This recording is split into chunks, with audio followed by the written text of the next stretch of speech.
Tama naman siguro yung desisyon natin, di ba? Ha?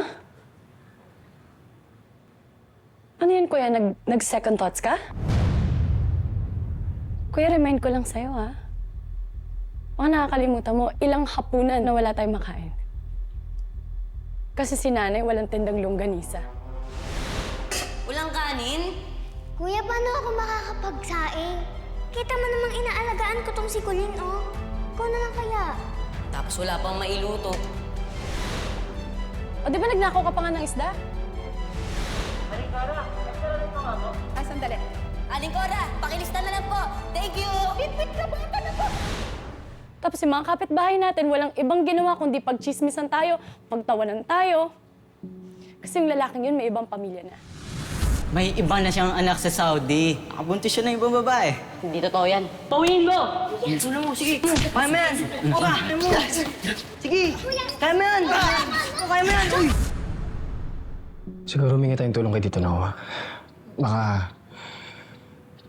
Baka matulungan tayo mapaalis yung lalaking yun.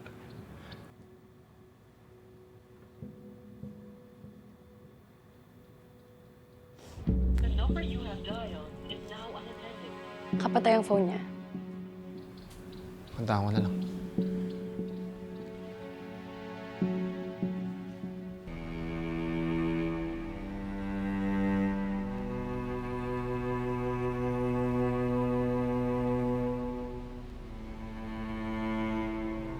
I'm sorry. I don't think it could help you. Nakapag-decide na si Felma. Hindi na natin mababago yun. Ganun-ganun na lang yun, Tito. Hindi niyo man lang po siya ipaglalaban ulit kahit konti. What for, anak? Hirap na ako ipaglaban siya. Paano kaya ngayon na nagsasama na sila sa iisang bubong? Pero Tito, kung magpakita kayo sa bahay tapos panindigan yung mahal niyo si nanay, malay niyo mapabilis yung pag-alis ng lalaking yun. I have done that. Sinubok ko manindigan, remember? Ilang ulit kong sinuyo si Felma. Pero she completely shut me out. I think it's really over between us. Pero tatay pa rin naman po namin kayo, di ba?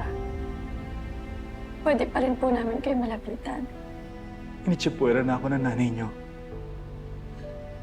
Eh, hindi ba magiging kalabisan naman kapag ipagsisiksika ko pang sarili ko sa pamilya niyo, anak? Besides, I'm leaving for Davao tomorrow. I really need space to recover from this. I think you guys have to go. Maaga pa ang flight ko bukas.